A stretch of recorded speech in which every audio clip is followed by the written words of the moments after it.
defend South Korea and basically save it from communism. But the United Nations wasn't responding quickly enough. Truman went ahead and ordered American troops to support South Korea without first consulting Congress, I should add. The American General Douglas MacArthur, the leading commander in World War II and of amazing corncob pipe fame, quickly arrived in South Korea to find nothing but chaos. He urged Truman to send soldiers now, and Truman did. Still, when reporters asked President Truman if the United States was once again fighting a war less than 5 years after World War II ended, he insisted it was not. A reporter responded, "Would it be possible to call this a police action under the United Nations?" "Yes, that is exactly what it amounts to," Truman responded. "A police action taken to help the UN repel a bunch of bandits." Well, to the soldiers sent to Korea in 1950, this definitely felt more like a war than a police action. This was the first time the recently formed United Nations deployed troops. 16 UN countries sent combat troops to aid South Korea, but it was the United States who sent the most troops. My day, 2015. Let's go check it out.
I'll build a city, oh so big, big, big, big.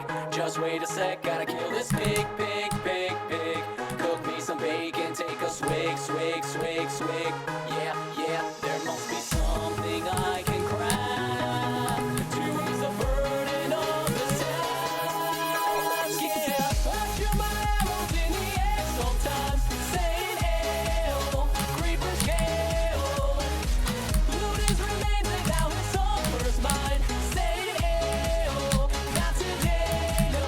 And then I'll go work under the birch tree, and I'll make myself tons of TNT, and I'll use these blocks to build a big city, and I'll mine it all using TNT. I shoot my arrows in the air sometimes, saying hail, creepers gale. T-Bag is close and now his soul first mine, saying hail, MLG Pro. And then I'll head back home, where I'll smile with glee, now that I can make tons of TNT. 'Cause I rule my world, made it 3x3. I'ma blow stuff up with my TNT. I'm gonna blow it all up. Every mountain, every valley, ruler of the world, yup. All of the animals will fear me. TNT.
shit.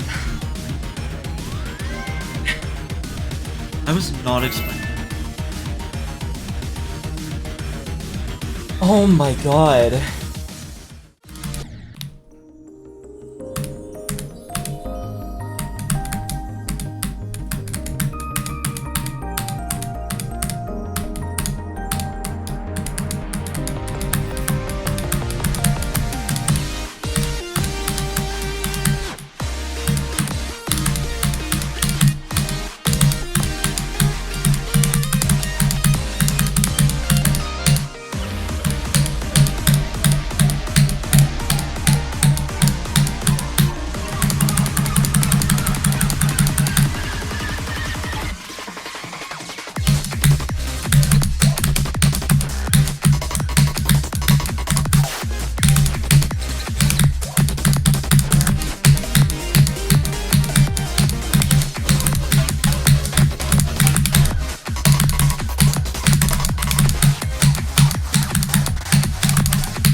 Okay.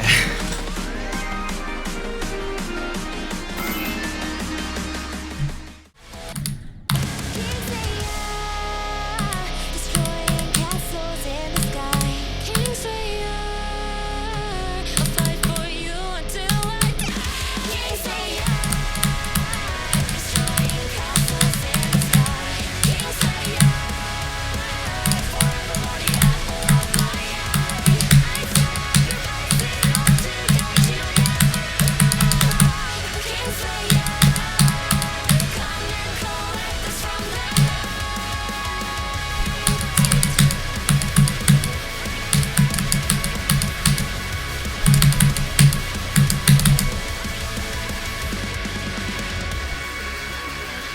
This is your wake-up call. We're going down the rabbit hole. Are you ready? I can feel the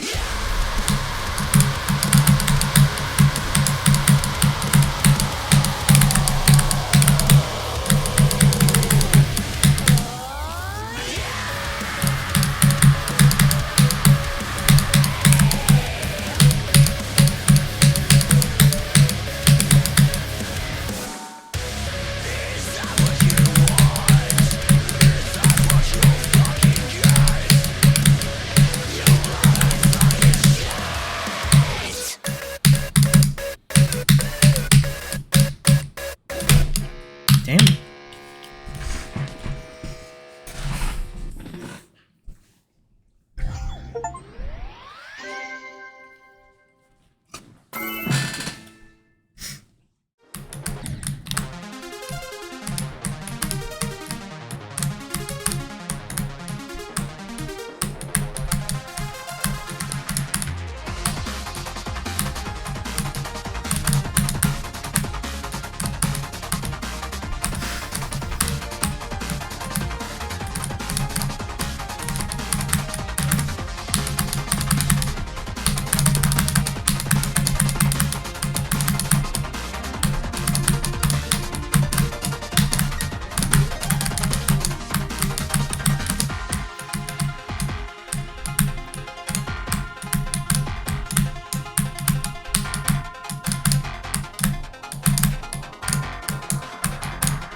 Okay.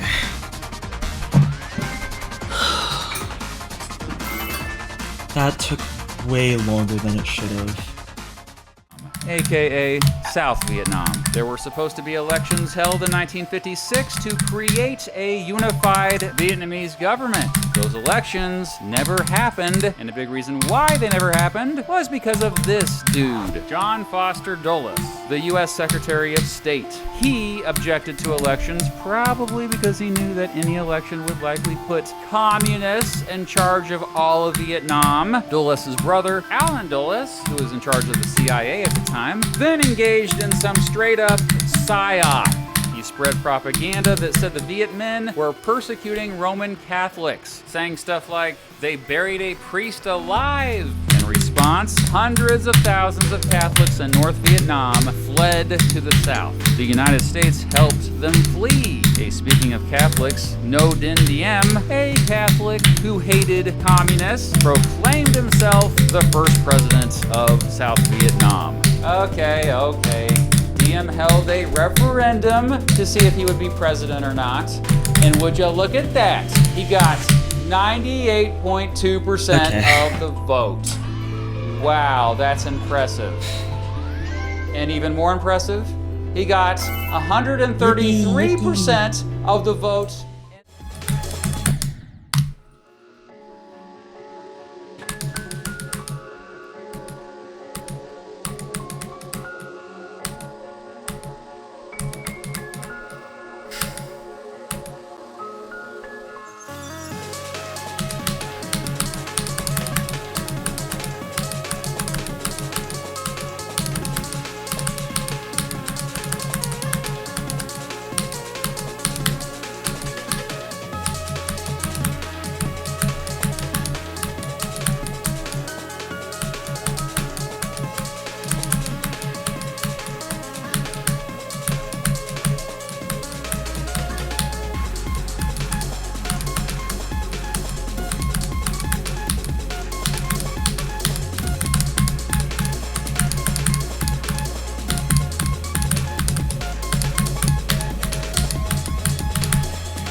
Okay.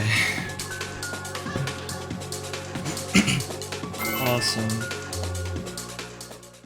Dice que jamás se había sentido más realizado como persona que en ese momento en el que pudo ayudar al hombre. Y además de sentir esta satisfacción personal, el video, como bien predijo Jimmy, se vuelve extremadamente viral para el YouTube de esos años. Tan viral que logra recuperar los $10,000 que invirtió y más, por lo que ahora tiene un mayor poder adquisitivo para realizar más videos. Así que con esta combinación de factores, parece que Jimmy ha encontrado el rumbo que le dará a su canal y a su vida en el futuro.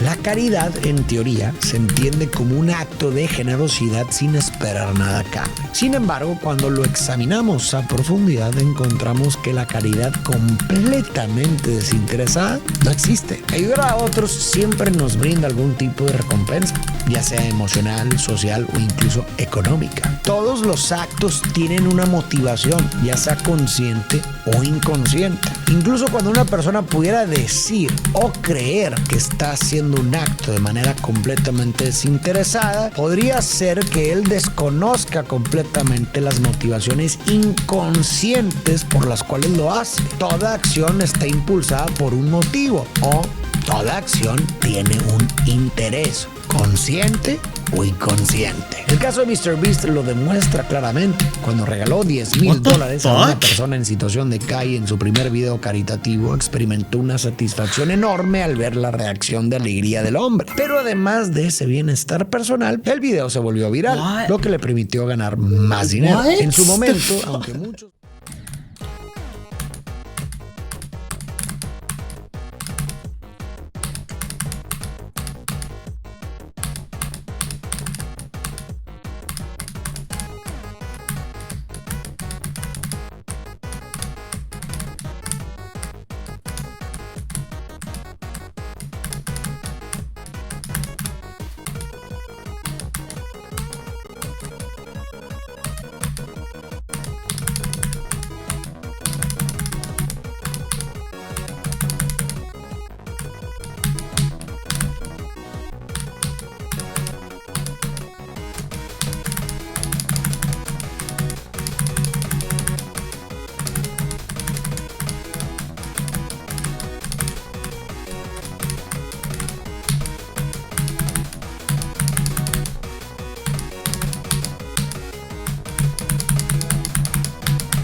cool. Awesome. That took a bit longer than I would have liked it to, but that's okay.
What the fuck am I doing?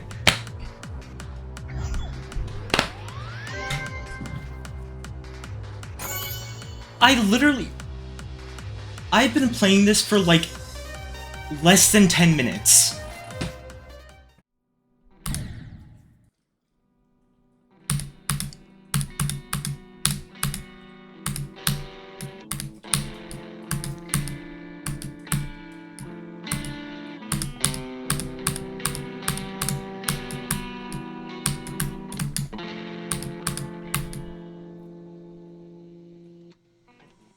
Got a lot of water underneath the bridge, starts to worry if it might overflow. Got a lot of hopes, got a lot of dreams that are gone, just goes to show. She said all you've done so far is get a kick out of lies. Well, you ought to know by now you can't kick out the truth. What are you gonna do when that doomsday arrives? Who's gonna hold up the sky when it falls through the roof? But it's okay now. We'll be together again some sunny day. I know you understand. I haven't gone away. Dude. I genuinely don't even know what to say anymore. I would expect an Epsilon sequel to look like, by the way. I've seen the level, obviously, but you know what I mean. Yeah. Because I feel like Epsilon was good because it was like a sloppy looking level. It was not cohesive at all. This level's mid. It's mid-looking and mid-public play. I mean, so far it's not too bad. You play a lot of levels, Sharky. I do play a lot of levels. You have a lot of levels to beat as well. Yes, I do. There's a lot of levels I need to beat, bro. My top 10 is so cooked. My 10th hardest is Prismatic Haze, bro. Yeah, your top 10's like kind of crazy, I can't lie. You have fucking... It was... But when it was Digital Descent, it was even crazier. Hold on. Let me see your... Yeah, my... You have it linked, It's right? linked to my bio, yeah. I'm actually working on a revamp for it right now, but... Dude, speaking of revamps, welcome to remake Account Manager, Dude. please. Dude, your top 10 is so similar compared to what I had when I first beat PPF. Okay, Hold on. okay. What happened? By the time I beat PPF, I think Retention was still in my top 10. Let's go. Why did you hate Bloodbath so much? Juicy, what happened? I can't tell you yet. Hello. So now that I've reached 400 extremes, I would like to give an announcement about Kintetsu, the level that I'm verifying. It is still like, it's probably like top 40, 30 now. I have no idea. But I have faced a lot of difficulties with being able to consistently play it, and now I'm actually gonna be like streaming that more often on Twitch. So if you want to see that, then please check me out. I will put the link of my Twitch in the description. Thanks for watching if you did, and goodbye.